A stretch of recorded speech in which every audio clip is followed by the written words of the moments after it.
தமிழ் திரையுலகம் கண்ட அதிசய பெண்மணி மற்றும் இந்திய சினிமாவின் முதல் பெண் சூப்பர் ஸ்டார் என்று அழைக்கப்படும் ஸ்ரீதேவி ஆகஸ்ட் 13, 1963 அன்று தமிழ்நாட்டின் சிவகாசியில் பிறந்தவர். ஸ்ரீதேவியின் இயற்பெயர் ஸ்ரீ அம்மா எங்கர் ஐயப்பன்.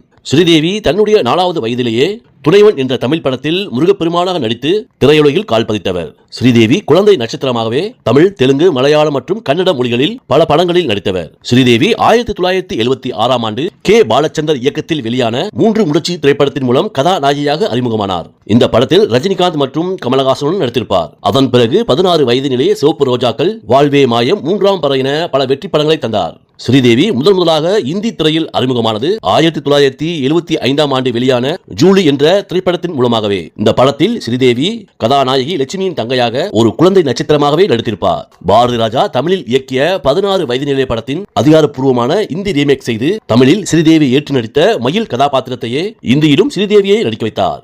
ஸ்ரீதேவி இத்திரைப்படத்தின் மூலம் அறிமுகமானாலும் அந்த படமானது பெரிய அளவில் வெற்றி பெறவில்லை. ஸ்ரீதேவிக்கு பாலிவுட்டில் ஒரு பெரிய அடையாளத்தை கொடுத்தது 1983 ஆண்டு கே. ராகவேந்திர ராவ் இயக்கிய ஹிம்மத் வாலா என்ற திரைப்படமே. இந்த படத்தில் சிதேஜாவுக்கு ஜோடியாக ஸ்ரீதேவி நடித்திருப்பார். இதில் இடம்பெற்ற நைனோ மெயின் சப்னா போன்ற பாடல்கள் மற்றும் ஸ்ரீதேவி நடனம் இந்தியா முழுவதும் ஒரு மிகப்பெரிய நட்சத்திரமாக மாற்றியது. ஸ்ரீதேவி உச்ச நடிகராக மாறிக்கொண்டிருந்த காலகட்டத்தில் ரஜினி, கமல் போன்ற நடிகர்களோடு இணைத்து தவறாக பேசப்பட்டது. ஆனால் ஸ்ரீதேவி அதை மறுத்ததோடு கமலஹாசன் என் அண்ணனை போன்ற என்றும் ரஜினிகாந்த் என்னுடைய நெருங்கிய நண்பர் என்றும் கூறி மறுத்தார். ஸ்ரீதேவி தன்னுடைய 4வது வயதிலேயே நடிக்க வந்துவிட்டதால் மற்ற குழந்தைகளைப் போல பள்ளிக்கு செல்லும் வாய்ப்போ அல்லது விளையாடி மயிலும் சிறு வயது அனுபவமோ அவருக்கு கிடையாது. நான் ஒருபோதும் ஒரு குழந்தையாக இருந்ததே இல்லை, நேரடியாக ஒரு நடிகையாகிவிட்டேன் என்று அவரே ஒருமுறை வருத்தத்துடன் கூறியுள்ளார். ஒரு கட்டத்தில் ஸ்ரீதேவியின் தந்தை மறைந்த போது துக்கத்தை கூட முழுமையாக கொண்டாட முடியாமல் அடுத்த நாளே படப்பிடிப்புக்கு சென்று நகைச்சுவை காட்சிகளில் நடிக்க வேண்டிய கட்டாயம் ஸ்ரீதேவிக்கு ஏற்பட்டது.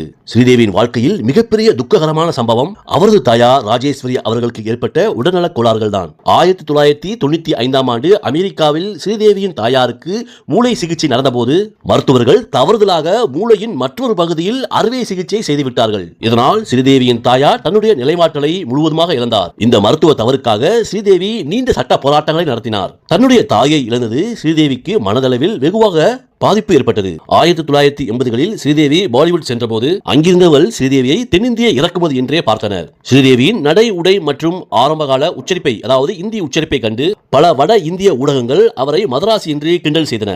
தெற்கிலிருந்து வந்தவருக்கு இந்தி சினிமாவில் என்ன வேலை என்ற மறைமுக தாக்குதல்களை ஸ்ரீதேவி ஆரம்பத்தில் எதிர்கொண்டார். ஆரம்பத்தில் அவர் நடித்த பெரும்பாலான படங்களுக்கு மற்றவர்களே டப்பிங் கொடுத்தனர். மேலும் ஸ்ரீதேவியின் உடல் வாகு குறித்து பாலிவுட் ஊடகங்கள் மிகவும் தரம் தாழ்ந்த விமர்சனங்களை முன்வைத்தன. ஸ்ரீதேவியை தண்டர் டைஸ் என்று அழைத்து அவரது உடல் அமைப்பை மட்டுமே மையப்படுத்தி எழுதினார்கள். ஒரு திறமையான நடிகையை வெறும் அழகு கருவியாக மட்டுமே பார்த்த அந்த சூழலை மாற்றி தனது நடிப்பால் அவர்களை வாயடைக்க செய்ய ஸ்ரீதேவிக்கு பல ஆண்டுகள் பிடித்தன. ஸ்ரீதேவி இந்தி திரையுலகில் காலடி வைத்த அதே காலகட்டத்தில் ஜெயபிரதாவும் பாலிவுட்டில் நுழைந்தார். இருவருக்கும் இடையே கடுமையான போட்டி ஏற்பட்டது. ஒருமுறை மத்சாத் படப்பிடிப்பின் போது ராஜேஷ் கண்ணாவும் ஜிதேந்திராவும் இவர்கள் இருவரையும் ஒரே அறையில் வைத்து பூட்டி சமாதானம் செய்ய முயன்றனர். ஆனால் 2 மணி நேரம் கழித்து பார்த்தபோதும் இருவரும் ஒருவருக்கொருவர் பேசிக் கொள்ளாமல் வெவ்வேறு திசைகளில் அமர்ந்திருந்தனர். இதுபோன்ற மன அழுத்தத்தை தரக்கூடிய நிகழ்வுகளை கடந்து ஸ்ரீதேவி திரைப்படத்தில் தான் இருந்தால் போதும், எந்த ஹீரோவும் தேவையில்லை என்ற நிலையை உருவாக்கினார். ஹீரோக்களுக்கு இணையாக சம்பளம் கேட்ட முதல் நடிகை ஸ்ரீதேவிதான். வட இந்தியாவை வியந்து பார்க்கும் ஒரு ஆளுமையாக மாறியது ஸ்ரீதேவியின் அசாத்தியமான உழைப்பினால் மட்டுமே சாத்தியமானது.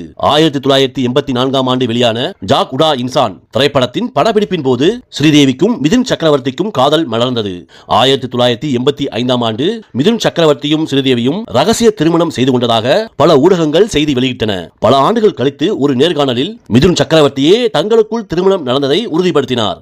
இவர்களது திருமண சான்றிதழும் பொதுவெளியில் கசிந்தது. மிதுன் சக்கரவர்த்தி ஏற்கனவே நடிகை யோகிதா பாலியை திருமணம் செய்திருந்தார். மிதுன் சக்கரவர்த்திக்கு ஸ்ரீதேவியுடனான உறவு தெரிந்ததும் மிகுந்த மன உளைச்சலுக்கு ஆளானதோடு தற்கொலைக்கும் முயன்றார். மிதுன் சக்கரவர்த்தி தன்னுடைய முதல் மனைவியை விவாகரத்து செய்துவிட்டு தன்னை அதிகாரப்பூர்வமாக திருமணம் செய்து கொள்ள வேண்டும் என்று ஸ்ரீதேவி விரும்பினார். ஆனால் மிதுன் சக்கரவர்த்தி தன்னுடைய முதல் மனைவியையும் குழந்தைகளையும் பிரிய தயாராக இல்லை. அதே காலகட்டத்தில் ஸ்ரீதேவிக்கு போனி கபூருடன் நெருக்கம் இருப்பதாக மிதுன் சக்கரவர்த்தி சந்தேகப்பட்டார். மிதுன் சக்கரவர்த்தியின் மனைவி யோகிதா, மிதுன் யாரை திருமணம் செய்து கொள்ளாலும் நான் விவாகரத்து தரமாட்டேன், அவருடையதான் வாழ்வேன் என்று விவாகரத்து தர மறுத்துவிட்டார். இறுதியாக மிதுன் சக்கரவர்த்தி தன்னுடைய முதல் மனைவியிடமே திரும்பிச் செல்ல முடிவெடுத்தார். இதனால் மனமுடைந்த ஸ்ரீதேவி 1988 ஆண்டு மிதுன் சக்கரவர்த்தியின் உறவை முறித்துக் கொண்டார். மிதுன் சக்கரவர்த்தியின் உறவு முறிந்த பிறகு ஸ்ரீதேவியின் வாழ்க்கையில் போனி கபூர் ஒரு முக்கியமான ஆதரவாக மாறினார். போனி கபூர் ஸ்ரீதேவியை முதலில் ஒரு தமிழ் திரைப்படத்தில் பார்த்தபோதே ஸ்ரீதேவியின் மீது ஈர்ப்பு கொண்டவர். ஸ்ரீதேவியை தன்னுடைய படத்தில் நடிக்க வைக்க சென்னைக்கு வந்து பல முயற்சிகளை செய்தார். ஆனால் அந்த சமயத்தில் ஸ்ரீதேவி மிகவும் பிஸியாக இருந்ததாலும் ஸ்ரீதேவியின் தாயார் மிகவும் கண்டிப்பானவராக இருந்ததாலும் போனி கபூரால் ஸ்ரீதேவியை நெருங்க முடியவில்லை. 1987 ஆண்டு வெளியான மிஸ்டர் இந்தியா படப்பிடிப்பின் போது இவர்களின் நட்பு பலமானது. ஸ்ரீதேவிக்கு அதிக சம்பளம் கொடுத்தது மட்டுமின்றி படப்பிடிப்புக்கு தேவையான அனைத்து வசதிகளையும், அதாவது சிறந்த கேரவன், உணவு போன்றவைகளை போனி கபூர் நேரடியாகவே கவனித்துக் கொண்டார். மேலும் ஸ்ரீதேவியின் தாயாருக்கு உடல்நிலை சரியில்லாமல் போனபோது போனி கபூர் ஒரு குடும்ப உறுப்பினரை போலவே கூடவே இருந்து ஸ்ரீதேவிக்கு மிகப்பெரிய ஆதரவாக இருந்தார். ஸ்ரீதேவியின் தந்தை மற்றும் தாயார் அடுத்தடுத்து மறைந்தனர். ஸ்ரீதேவியின் அந்த தனிமையான மிகவும் இக்கட்டான சூழலில் ஸ்ரீதேவிக்கு தோள் கொடுக்க யாரும் இல்லாத போது போனி கபூர் ஸ்ரீதேவிக்கு மிக பெரும் துணையாக நின்றார். அமெரிக்காவில் அவரது தாயாருக்கு நடந்த தவறான அறுவை சிகிச்சைக்கு எதிரான சட்ட போராட்டங்களிலும் போனி கபூர் முன்னின்று உதவினார். போனி கபூர் ஏற்கனவே திருமணமானவர் என்றாலும் ஸ்ரீதேவி மீது போனி கபூர் வைத்திருந்த அன்பு மாறவில்லை. ஒருமுறை போனி கபூர் வெளிப்படையாகவே நான் ஸ்ரீதேவியை காதலிக்கிறேன் என்று தன்னுடைய முதல் மனைவி மோனாவிடமே கூறினார். மேலும் ஸ்ரீதேவிக்கு ஏற்பட்ட நிதி நெருக்கடிகள் மற்றும் தனிப்பட்ட சோகங்களின் போது போனி கபூர் காட்டிய அக்கறை ஸ்ரீதேவியின் மனதை மாற்றியது. ஒரு கட்டத்தில் போனி கபூர் தன்னுடைய வீட்டிலேயே ஸ்ரீதேவியை தங்க வைத்தார். அவருடைய முதல் மனைவி மோனாவும் அதற்கு சம்மதித்தார். சிறிது காலத்தில் ஸ்ரீதேவி கர்ப்பமானார். இந்த வேதனையை தாங்கிக் கொள்ள முடியாத போனி கபூரின் முதல் மனைவியான மோனா தன்னுடைய தாயிடம் நடந்ததை கூறி அழுது புலம்பினார். ஒரு கட்டத்தில் மோனாவின் தாயார் ஸ்ரீதேவியை பொதுவெளியில் வைத்தே கண்டித்துள்ளார். ஸ்ரீதேவி கர்ப்பமானதால் இவர்களின் உறவு அடுத்த கட்டத்திற்கு நகர்ந்தது.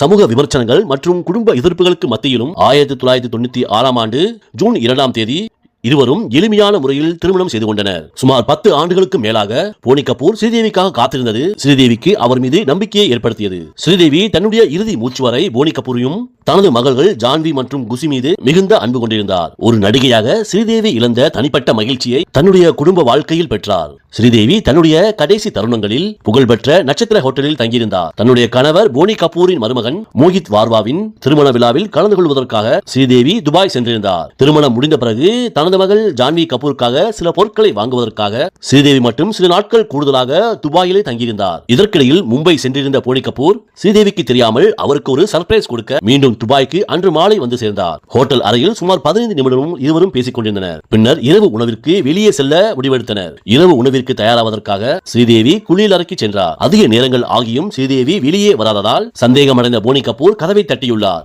உள்ளே இருந்து பதில் வராததால் கதவை உடைத்து பார்த்தபோது ஸ்ரீதேவி தண்ணீர் நிரப்பிய பாத் டப்பில் அசையாமல் கிடைப்பதை கண்டு போனி கபூர் அதிர்ச்சியடைந்தார். போனி கபூர் உடனடியாக ஸ்ரீதேவியை எழுப்ப முயன்றும் பயனில்லை. போனி கபூர் உடனடியாக ஹோட்டல் உதவியுடன் ஸ்ரீதேவியை மருத்துவமனைக்கு அழைத்துச் சென்றார். ஆனால் ஸ்ரீதேவி ஏற்கனவே இறந்துவிட்டதாக மருத்துவர்கள் உதவி செய்தனர். ஒரு மகா நடிகையின் பயணம் யாரும் எதிர்பாராத விதமாக ஒரு ஹோட்டல் அறையின் குளியல் அறையில் இப்படி முடிந்தது இந்திய சினிமாவிற்கு ஈடு செய்ய முடியாத இழப்பாகவே கருதப்படுகிறது. நன்றி.